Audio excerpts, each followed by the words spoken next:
Il est tout juste 19h sur Aloula et c'est le journal. Voici les grands titres de l'actualité. À la une ce soir, l'inauguration d'un consulat général du Cabo Verde à Dakhla, un pays ami et frère qui a ouvert hier son ambassade à Rabat. Un nouvel élan est ainsi insufflé au partenariat multidimensionnel entre les deux pays amis. La présidence tunisienne a porté le coup de grâce à des relations historiques entre nos deux pays. Un acte hostile et provocateur. L'invité du journal Abdelhak Bassou, professeur affilié à la faculté de gouvernance et des sciences économiques et sociales de Rabat, apportera son analyse.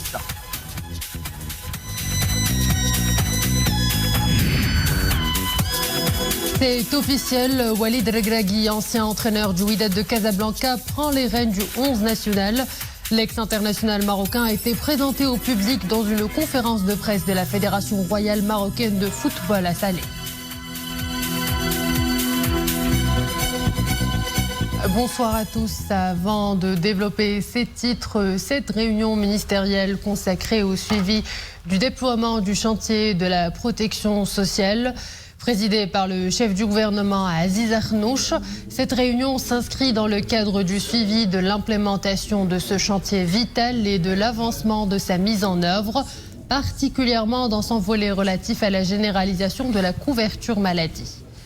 Le chef du gouvernement a adressé ses orientations aux membres du gouvernement en vue d'accélérer l'élaboration des décrets et des textes qui permettront la généralisation de l'assurance maladie obligatoire aux bénéficiaires actuels du régime Ramed avant la fin de l'année 2022. Aziz Arnouch a assuré que ces dispositions permettront aux bénéficiaires du régime Ramed de renforcer les acquis et de bénéficier de l'AMO, l'assurance maladie obligatoire. Le gouvernement prendra en charge les frais de souscription des bénéficiaires actuels du régime Ramed à la CNSS. Et cap à présent sur Dakhla, où la République du Cabo Verde a inauguré ce matin un consulat général, le 27e des provinces du Sud, l'occasion pour les deux pays de signer une feuille de route de coopération, 2 accords de coopération et un mémorandum d'entente, de quoi insuffler un nouvel élan au partenariat multidimensionnel entre les deux pays amis. Bekar Dlimi et Iman Abou. Après l'ouverture de son antenne diplomatique à Rabat, le Cap-Vert ouvre aujourd'hui son antenne consulaire à Dakhla. Un consulat général qui marque le soutien ferme de ce pays africain à la souveraineté du Maroc sur son Sahara et à l'intégrité territoriale du royaume. Le nombre des consulats ouverts dans les provinces du Sud grimpe désormais à 27, 15 à Dakhla et 12 à Laayoune. Cette visite marque une étape importante et stratégique dans nos relations bilatérales. Nous avons inauguré l'ambassade à Rabat hier et aujourd'hui le consulat général à Dakhla, représentation diplomatique et consulaire très importante pour une coopération pragmatique que nous voulons insuffler dans nos relations. Une coopération bilatérale au bilan déjà positif. Un capital sur lequel les deux pays comptent capitaliser. Un nouvel élan boosté par une feuille de route, de 2 accords de coopération et d'un mémorandum d'entente.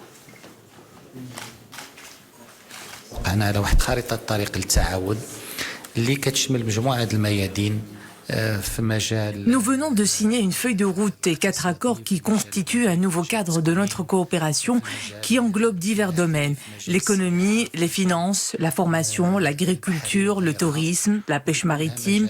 Ce sont là des secteurs dans lesquels nous entendons développer nos échanges avec la mobilisation de tous les acteurs, départements gouvernementaux et opérateurs économiques, en vue d'accompagner la dynamique de nos relations bilatérales. هذا التطور اللي كتشهدوا العلاقة الثنائية بين البلدين. Une coopération gagnant-gagnant, couplée à une annonce d'un intérêt stratégique. Dakhla abritera dans les prochains mois une réunion ministérielle des pays qui ont ouvert des consulats dans les provinces du Sud. Objectif, confirmer cette dynamique diplomatique et créer une plus grande coordination entre ces États dans le sillage de l'orientation générale au sein du continent africain de soutien à l'intégrité territoriale du Maroc et ses droits légitimes sur cette partie de son territoire. Abdelhak Bassou, professeur affilié à la faculté de gouvernance et des sciences économiques et sociales de Rabat, bonsoir. Bonsoir. Alors le nombre des antennes diplomatiques et consulaires dans les provinces du Sud a atteint à ce jour 27 avec l'ouverture, comme on le disait justement aujourd'hui, du consulat général du Cap-Vert. C'est une nouvelle illustration du soutien africain grandissant à la marocanité du Sahara et à la consolidation de la souveraineté du Maroc sur ces provinces sud. Oui, comme vous le dites, c'est vraiment, c'est-à-dire c'est l'élan qui continue. Maintenant, ce qu'il faudrait vraiment retenir de cette question-là, c'est que ça va crescendo. Nous sommes sur de plus en plus d'États qui ouvrent leurs légations consulaires dans nos provinces du Sud. Et il faudrait souligner ici que les pays africains aujourd'hui savent que nous avons dépassé l'ère de la guerre froide. Lorsqu'il y avait ces slogans révolutionnaires et ces choses, et que l'ère aujourd'hui n'est pas une ère qui est à l'idéologie, mais beaucoup plus au travail, au développement, à la solidarité. Et tout cela, ils l'ont trouvé au Maroc. Ils l'ont trouvé bien avant que le Maroc ne retrouve l'Union européenne dans le cadre bilatéral, mais ils le trouvent également, surtout après 2017, lorsque le Maroc est retourné à sa maison, donc de l'Union africaine. Ils ont vu que le Sud-Sud prôné par le Maroc n'est pas un simple slogan, qu'il est action. Les visites de Sa Majesté dans les différents pays africains, les conventions qui ont été signées. Et donc c'est ce sérieux. C'est également cette patience stratégique du Maroc. Il a été patient. Toute la stratégie a été séquentielle. Il s'est suivi. Et ce qui vraiment laisse entrevoir que beaucoup plus de pays vont venir. Beaucoup plus de pays africains. Quand nous parlons de pays africains, nous n'oublions pas les frères arabes aussi, qui sont venus, qui ont ouvert leur consulat. Et quand on pense aux pays arabes qui ont ouvert leur consulat, il faudrait surtout penser au sommet arabe que l'Algérie voudrait organiser chez elle. Est-ce qu'il peut toujours le faire tout en semant la zizanie aussi bien en Afrique que dans le monde arabe? Ils doivent penser à ça.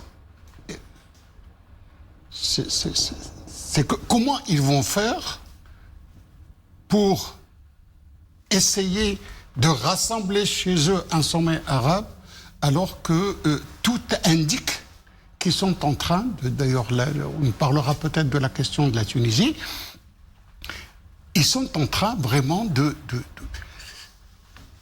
causer des déflagrations dans le monde africain. Professeur, merci pour ce premier éclairage.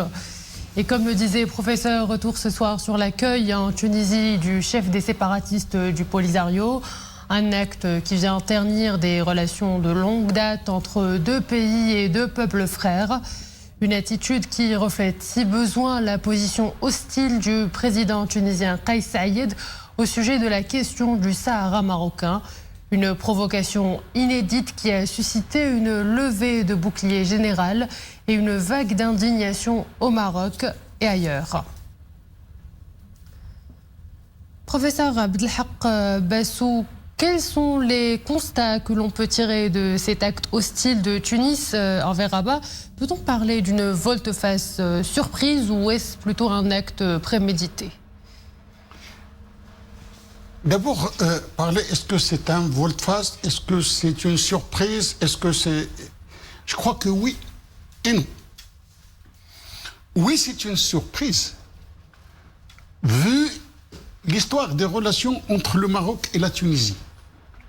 Des relations où les marques de respect, de solidarité, de soutien ont toujours été présentes.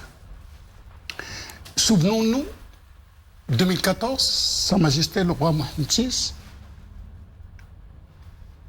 qui sort dans les artères de Tunis pendant quelques jours à un moment où tout le monde voyait en la Tunisie une zone d'insécurité. À un moment où la Tunisie avait perdu presque tous ses touristes. Et c'était le moment où l'acte royal était là pour faire reprendre confiance en la Tunisie, en sa capacité d'assurer la sécurité chez elle. Ces relations sont empreintes de solidarité, sont empreintes de soutien. Je reviendrai peut-être aux événements de 1980 à Gafsa, où les deux voisins de l'Est et de l'Ouest de la Tunisie ont voulu la déstabiliser. Et cette interview de feu Sa Majesté Hassan II, qui disait dans une interview à des médias français que la Tunisie ne pourra jamais être déstabilisée. Plus que ça, s'il faut soutenir la Tunisie par les armes, le Maroc est prêt à soutenir la Tunisie militairement. Donc, vu de cet angle, oui, c'est une surprise que de voir un pays qui a avec le Maroc ce genre de relations verser dans certains errements comme ceux de recevoir le chef de la milice du Polisario. D'un autre côté, nous n'avons pas été pris de court depuis un certain moment. On sait déjà que depuis l'arrivée de Kais Saïd, qu'il est en train de balancer un peu dans les thèses algériennes. On se souvient du 29 octobre 2021, donc la Tunisie qui s'abstient lors de la résolution des Nations Unies concernant le prolongement d'une année de la MINURSO. On se souvient également de ce Kais Saïd lors du défilé militaire à Alger en juillet passé, qui se met donc derrière, qui se prend cette pose à côté du chef de la milice du Polisario. Et puis, cette fois du côté de l'analyse des événements, ouverture des frontières entre la Tunisie et l'Algérie, 300 millions de dollars, je crois. On se disait quel serait le prix. L'Algérie ne donne rien pour rien. Donc, on s'attendait donc à ce que la Tunisie réponde, donne quelque chose en échange. Et je crois que de ce côté-là, ce n'est pas une surprise. On savait que le nouveau locataire du Paris Carthage donc, a une dette envers l'Algérie, qu'il doit la payer. Seulement, je crois qu'il a payé plus qu'il nous faut. Je crois qu'il a été eu par les Algériens. C'est au moins vendu par vendu, il aurait dû demander autre chose. Et quelles pourraient être les retombées immédiates de cette nouvelle provocation au plan politique, aussi sur les échanges culturels, scientifiques, artistiques et sportifs? Écoutez, pour le moment, notre souhait est que cet événement soit un non-événement, que ce soit un nuage d'été et que ces choses... Parce que je crois que les Tunisiens sont capables de remettre leur État en marche. Je crois que Kais Saïd est une parenthèse dans l'histoire de la Tunisie et que les Tunisiens sont capables de fermer cette parenthèse. Maintenant, pour le moment, les deux ambassadeurs ont été rappelés, aussi bien du côté marocain pour consultation, aussi bien du côté marocain que du côté tunisien. Qu'est-ce qui vient après? Les retombées dépendront de ce qui vient après, de ce qui pourrait venir après. Bien sûr, si ça va plus loin, on craint pour l'accord de libre-échange, l'accord d'Agadir, où la Tunisie est part avec le Maroc. Et comment peut-on accorder des privilèges à un pays qui touche à notre intégrité territoriale. Un signe de fraternité est la convention d'établissement signée avec 2 pays africains, le Sénégal et la Tunisie, qui permet aux citoyens de ces pays d'avoir les mêmes droits que les Marocains dès qu'ils touchent le sol marocain. Qu'en serait-il? Nous savons également cet échange d'étudiants qu'il y a entre le Maroc et la Tunisie. Qu'en serait-il? Maintenant, pour les autres échanges, je crois que les échanges intra-maghrébins ne peuvent pas être dans une situation pire que ce qu'ils sont. Il n'y a déjà rien dans cette... Côté Maghreb, je crois qu'on a toujours dit que ce qui empêche un peu la construction de ce Maghreb, c'est le différend qu'il y a entre le Maroc et l'Algérie. Mais maintenant, je crois que la Tunisie a enterré cette... La Tunisie a vraiment achevé, si vous voulez, cet humain. L'action tunisienne a achevé cette union du Maghreb arabe. Professeur, merci pour cet éclairage. Je rappelle que vous êtes professeur affilié à la faculté de gouvernance et des sciences sociales de Rabat. Tenue imminente d'une réunion ministérielle des pays qui ont ouvert des consulats dans les provinces du sud du royaume. C'est ce qu'annonce le ministre des Affaires étrangères, de la coopération africaine et des Marocains résidant à l'étranger, Nasser Bourita. Une manière de confirmer cette dynamique et de créer une plus grande coordination entre ces États. Cette initiative s'inscrit dans le cadre du processus de renforcement de la dynamique d'ouverture des consulats que Sa Majesté le roi Mohammed VI a souligné dans son discours du 69e anniversaire de la Révolution du roi et du peuple, suivant l'évolution positive que connaît la question de l'intégrité territoriale du royaume.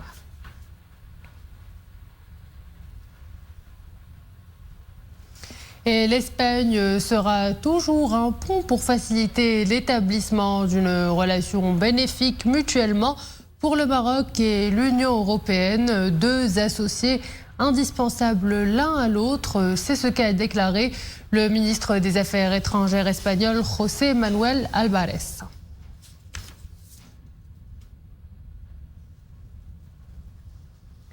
Mikhail Gorbatchev, le dernier président de l'Union soviétique avant sa dissolution, est décédé hier à Moscou à l'âge de 91 ans des suites d'une grave et longue maladie. C'est ce qu'on apprend des médias officiels russes. Mikhail Gorbatchev est arrivé au pouvoir en 1985 avant d'entamer de vastes réformes politiques et économiques pour sortir l'Union soviétique de multiples crises. Sa politique de rapprochement avec l'Occident a permis de mettre fin à la guerre froide et lui a valu le prix Nobel de la paix en 1990.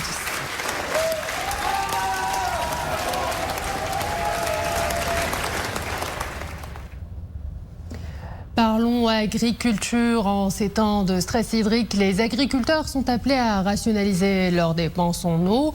Pour cela, certains usent d'ingéniosité et optent pour des moyens écologiques. Le pompage à l'eau à l'aide de l'énergie solaire est à cet égard très plébiscité. Exemple dans la commune de Tigrigra, dans la province d'Ifrane, avec Ahmed Fadili, Zakaria Mouqin Billah et Nisrid El-Hamdawi. Chaque jour, Mohamed Rzouk passe en revue les dispositifs photovoltaïques installés dans son exploitation arboricole. Depuis 3 ans, il fait appel à l'énergie solaire pour pomper l'eau d'irrigation à partir de la nappe phréatique, des eaux de surface. Facile d'entretien, la technique lui permet des gains en coût et en énergie. Auparavant, les coûts du carburant ou de l'électricité étaient de 5 000 à 7 000 dirhams par mois. Aujourd'hui, le pompage se fait sans occasionner de dépenses.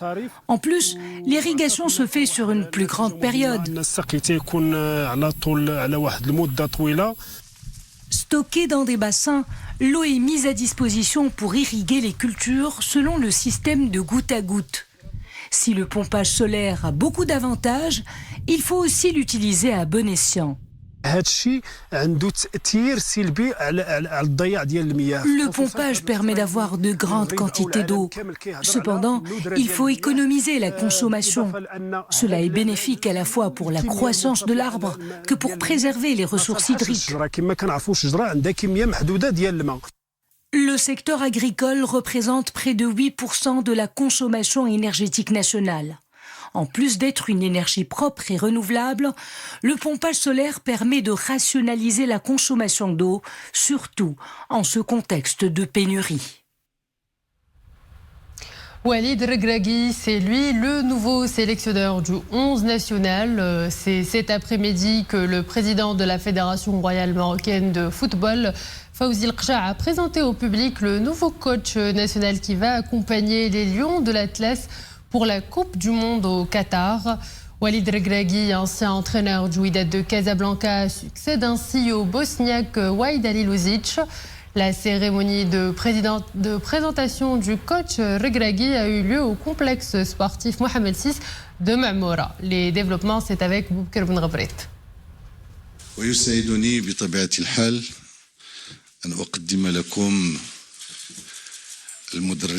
Je vous présente le nouvel entraîneur des Lions de l'Atlas. Il s'agit du cadre national Walid Regragui.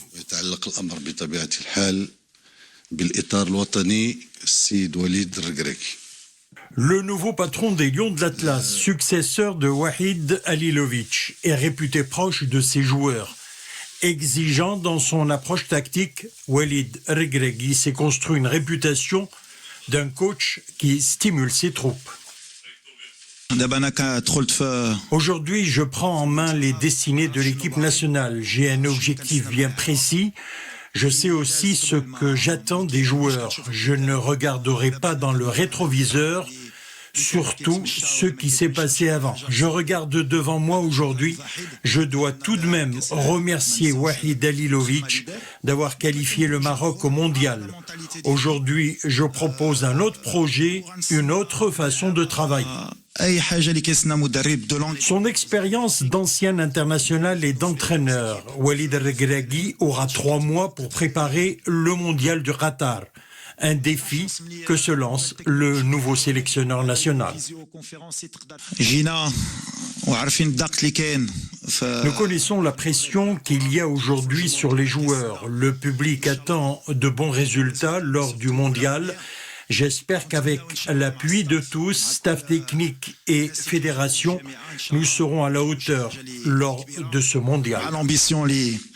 Le nouveau sélectionneur national sera épaulé dans cette mission par 2 ex-internationaux, Gharib Hamzin et Rachid Ben Mahmoud.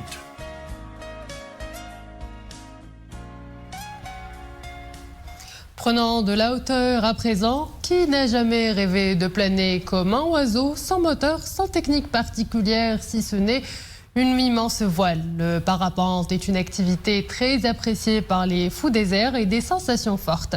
À Tiznit, un baptême de l'air est proposé aux plus courageux. La découverte est signée Reda Amaou, Amin Cherkaoui et Boubkir Ben Ghabrit. Porté par la brise, il s'offre un moment de liberté dans les airs. Tel un oiseau, il vole et admire les paysages en hauteur. Le parapente, une discipline pour les amoureux de sensations fortes et d'adrénaline. C'était une expérience merveilleuse. On a aussi essayé l'expérience du parapente. C'était un truc magnifique. Une très belle sensation, très belle adrénaline.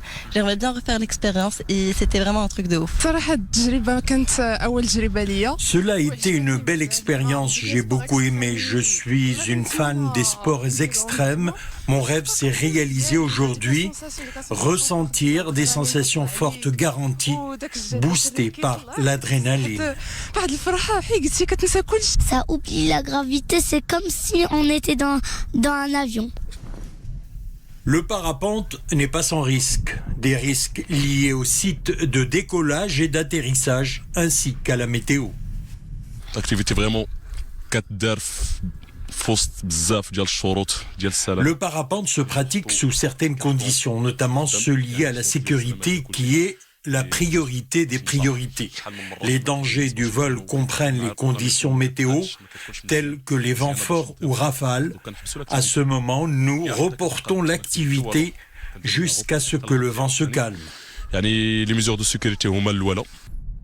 Situé à une trentaine de kilomètres de Tiznit, le site est un véritable coin de paradis pour les parapentistes d'ici et d'ailleurs. Nous, on a vraiment deux saisons qui sont distinctes. Il y a vraiment l'hiver qui commence, je veux dire, en octobre jusqu'au mois d'avril, où là, c'est la meilleure saison pour voler en parapente.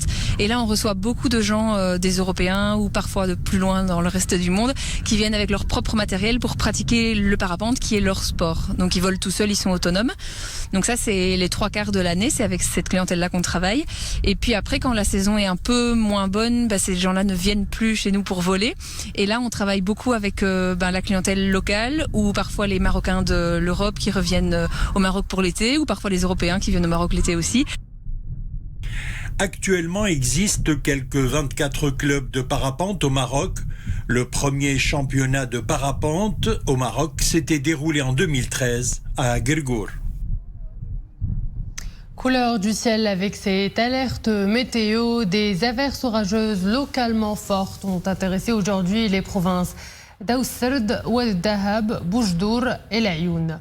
Des averses qui se poursuivront jusqu'à 23h. Pour demain, des rafales de vent localement assez fortes sont attendues sur les côtes centre, le sud-est et le sud. Et voilà, c'est la fin de cette édition. Merci à vous de l'avoir suivi. Excellente soirée sur Al-Oula.